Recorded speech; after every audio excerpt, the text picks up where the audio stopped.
One nation one election ಬೇಕಾ ಬೇಡ್ವಾ ಏನಂತಾರೆ ಬಿಜೆಪಿ ಮತ್ತು ಕಾಂಗ್ರೆಸ್ ಮುಖಂಡರು.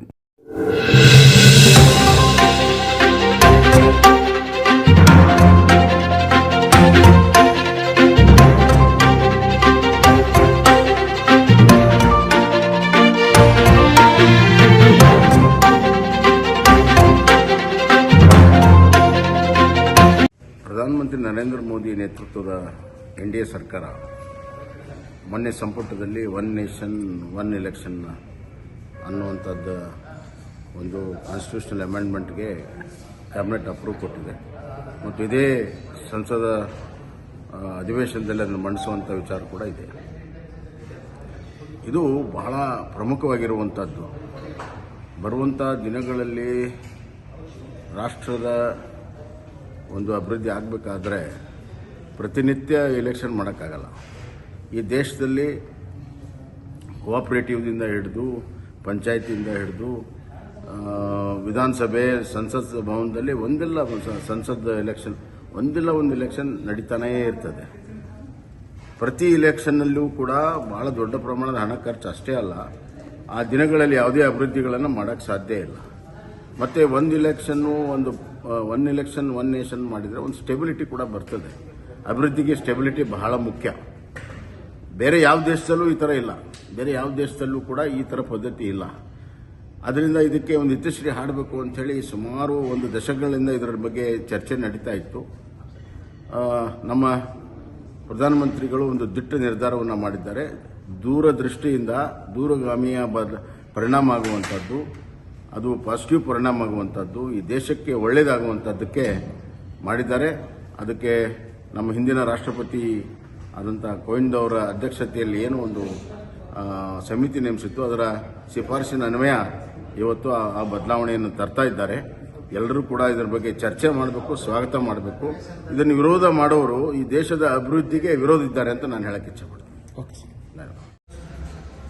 ಪ್ರಮುಖವಾಗಿ ಒನ್ ನೇಷನ್ ಒನ್ ಎಲೆಕ್ಷನ್ ಅನ್ನೋ ಕಾನ್ಸೆಪ್ಟೇ ಸರಿ ಇಲ್ಲ ನನ್ನ ಪ್ರಕಾರ. ಯಾಕೆ ಅಂತಂದರೆ ಇಲ್ಲಿ ಎಲ್ಲದನ್ನು ಕೇಂದ್ರ ಸರ್ಕಾರ ಕಳೆದ 10 ವರ್ಷಗಳಿಂದ ಅಧಿಕಾರಕ್ಕೆ ಬಂದ ನಂತರ ರಾಜ್ಯಗಳ ಹಕ್ಕನ್ನು ಹತ್ತಿಕ್ಕುವಂಥ ಪ್ರಯತ್ನ ನಡೀತಾ ಇರೋದಿತ್ತು.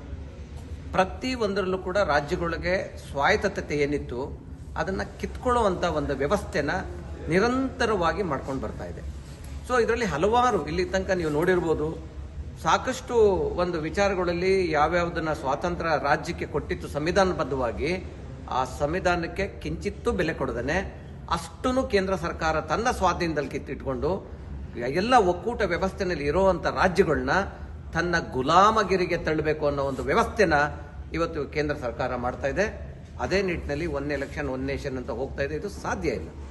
ಯಾಕೆಂದ್ರೆ ಎಲ್ಲೋ ಒಂದು ಕಡೆ ಒಂದು ಆಯಾ ರಾಜ್ಯಗಳ ಅಟಾನಮಿನ ಕಿತ್ಕೊಳ್ಳುವಂಥ ಹತ್ತಿಕ್ಕುವಂಥ ಪ್ರಯತ್ನ ನಡೀತಾ ಇದೆ ಹೊರತು at any cost one nation one ಎಲೆಕ್ಷನ್ನ ಈ ಒಂದು ನಮ್ಮ ದೇಶದಲ್ಲಿ ಮಾಡೋದು ಅಷ್ಟು ಸುಲಭ ಅಲ್ಲ ನನ್ನ ಪ್ರಕಾರ.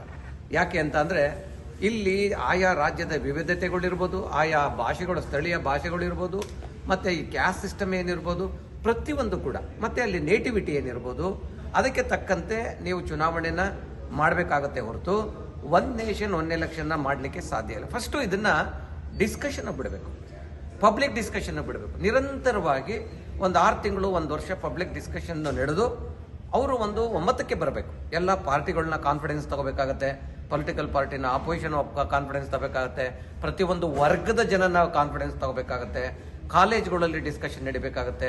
ಇದನ್ನೆಲ್ಲ ಮಾಡಿ ಯಾವುದೇ ಒಂದು ನೀವು ಒಂದು ದೊಡ್ಡ ಕಾನೂನನ್ನ ನೀವು ತರಬೇಕು ಅಂತ ಅಂದಾಗ ಇದು ಸಣ್ಣ ಕಾನೂನಂತೂ ಅಲ್ಲ.